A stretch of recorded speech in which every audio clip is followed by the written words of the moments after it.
നമ്മൾ തിരുവനന്തപുരം ജില്ലയിലെ കഴക്കൂട്ടത്തേക്കാണ് പോകുന്നത്. കഴക്കൂട്ടത്ത് വളരെ ത്രികോണ മത്സരം നടക്കുന്ന മണ്ഡലമാണ്.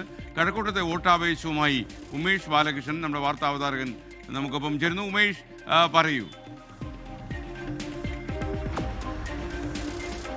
വളരെ വാശിയേറിയ പോരാട്ടം നടക്കുന്ന മണ്ഡലമാണ് കഴക്കൂട്ടം മണ്ഡലം. കഴിഞ്ഞ വർഷം, അതായത് 2021 കഴിഞ്ഞ ടൈമിൽ 21,000-ലധികം വോട്ടിന് ജയിച്ച കടകംപള്ളി സുരേന്ദ്രൻ തന്നെയാണ് ഇപ്പോഴും LDF സ്ഥാനാർത്ഥി. പക്ഷേ കഴിഞ്ഞ ടൈമിൽ വിജയിച്ച അതേ ആത്മവിശ്വാസം കടകംപള്ളി സുരേന്ദ്രൻ ഉണ്ടോ? അതേ ഈസി വാക്ക് ഓവറാണോ കടകംപള്ളി സുരേന്ദ്രൻ എന്ന് ചോദിച്ചാൽ അല്ല എന്ന് ഉറപ്പിച്ച് പറയാൻ കഴിയുന്ന സാഹചര്യത്തിലേക്ക് ഈ കഴക്കൂട്ടം നിയോജക മണ്ഡലം മാറി. വി മുരളീധരൻ, BJP സ്ഥാനാർത്ഥി വി മുരളീധരൻ ഇവിടെ NDA സ്ഥാനാർത്ഥിയായി മത്സരിക്കുന്നുണ്ട്. ഒപ്പം UDFന്റെ ശരത്ചന്ദ്ര പ്രസാദാണ് മത്സരിക്കുന്നത്. എന്തായാലും 3 സ്ഥാനാർത്ഥികളും ഒന്നിനൊന്ന് മെച്ചമാണ്.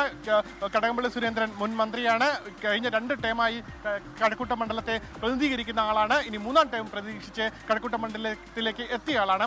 പക്ഷേ ശരത്ചന്ദ്ര പ്രസാദ് ആദ്യമായിട്ടാണ് കഴക്കൂട്ടത്ത് മത്സരിക്കാൻ എത്തുന്നത്. പക്ഷേ മുൻ തിരുവനന്തപുരം ജില്ലയിലെ കോൺഗ്രസ് ഒരു നിറ സാന്നിധ്യമാണ് ശരത്ചന്ദ്ര പ്രസാദ്. എന്നാൽ ആറ്റിങ്ങൽ മുൻ MLA-യുമായിരുന്നു. എന്നാൽ വി മുരളീധരൻ കഴിഞ്ഞ ഏകദേശം ഒരു 2.5 വർഷത്തിലധികമായി കഴക്കൂട്ടം കേന്ദ്രീകരിച്ച് പൂർണ്ണ തോതിൽ ഒരു നിയമസഭാ തെരഞ്ഞെടുപ്പിന് വിജയിക്കുക എന്നുള്ള ലക്ഷ്യത്തോടു കൂടി ഇവിടെ പ്രവർത്തിക്കുന്നുണ്ട്. കഴിഞ്ഞ ലോക്സഭാ തെരഞ്ഞെടുപ്പോടുകൂടി കഴക്കൂട്ടം നിയോജക മണ്ഡലത്തിന്റെ സാധ്യതകൾ പല രീതിയിൽ മാറിയിട്ടുണ്ട്. ഏത് രീതിയിൽ കഴക്കൂട്ടം ചിന്തിക്കുമെന്നുള്ളത് അറിയാൻ കഴിയില്ല. എന്തായാലും ടെക്കുകളുടെ ഒരു കേന്ദ്രമാണ്.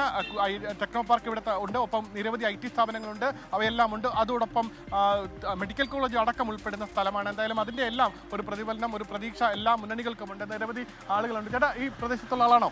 കഴക്കൂട്ടം മണ്ഡലത്തിൽ എന്തെങ്കിലും അവസ്ഥ? ഇവിടെ നല്ല മത്സരമാണ്. കടകംപള്ളി സുരേന്ദ്രൻ കഴിഞ്ഞ വർഷത്തേക്കാളും കൂടുതൽ ജയിക്കും. ചേട്ടാ, കഴക്കൂട്ടം മണ്ഡലമാണോ? എങ്ങനെയുണ്ട് ചേട്ടാ കഴക്കൂട്ടം മണ്ഡലമാണോ? കഴക്കൂട്ടം മണ്ഡലം നമ്മളാണല്ലേ. എന്താ പറയുന്നത്? എങ്ങനെയാ? വൻ മത്സരമാണോ? ടൈറ്റ് മത്സരമാണെന്നാണ് പറയുന്നത്. പക്ഷേ BJPയും CPM-ഉം BJP ആയിട്ടാണ് മത്സരം. ആണ്. ശരത്ചന്ദ്ര പ്രസാദ് സുപരിചിതനല്ലേ ഇവിടെ? അദ്ദേഹത്തിന് രാഷ്ട്രീയപരമായിട്ട് അദ്ദേഹത്തിന് അറിയാം. അവർക്ക് ആറ്റിങ്ങൽ മണ്ഡലത്തിൽ ജയിച്ച ആളെന്ന് അറിയാം. പക്ഷേ കഴിഞ്ഞ 10 വർഷക്കാലം അദ്ദേഹവുമായിട്ട് ബന്ധപ്പെട്ടുള്ള രാഷ്ട്രീയ പ്രവർത്തനം ഇവിടെ ജനങ്ങളാരും കണ്ടിട്ടില്ല. പറയൂ, എൻ്റെ അഭിപ്രായത്തിൽ ഇവിടെ നടത്തിയിട്ടുള്ള വികസന പ്രവർത്തനത്തോട് LDF സർക്കാർ തുടർന്നും പറയണം. പോരാത്തതിന് കഴക്കൂട്ടം മണ്ഡലത്തിൽ കടകംപള്ളി സുരേന്ദ്രൻ നിരന്തരം സാന്നിധ്യമായിരുന്നു. എന്തായാലും കുറച്ച് തെക്കുകളും കുറച്ച് ആളുകളും ഉണ്ട്. എന്തായാലും നമുക്ക് സമയപരിധി ഉണ്ട്. അതുകൊണ്ട് എന്തായാലും നിലവിൽ കഴക്കൂട്ടം മണ്ഡലം ശക്തമായ പോരാട്ടമാണ്. ആ രീതിയിൽ എന്തായാലും സ്ഥാനാർത്ഥികളും വലിയ ടെൻഷനിൽ മുന്നോട്ട് പോവുകയാണ്. ഇനി മണിക്കൂറുകൾ മാത്രമാണ് കൊട്ടിക്കലാശത്തിന് ബാക്കി സമയമുള്ളത്. SKN.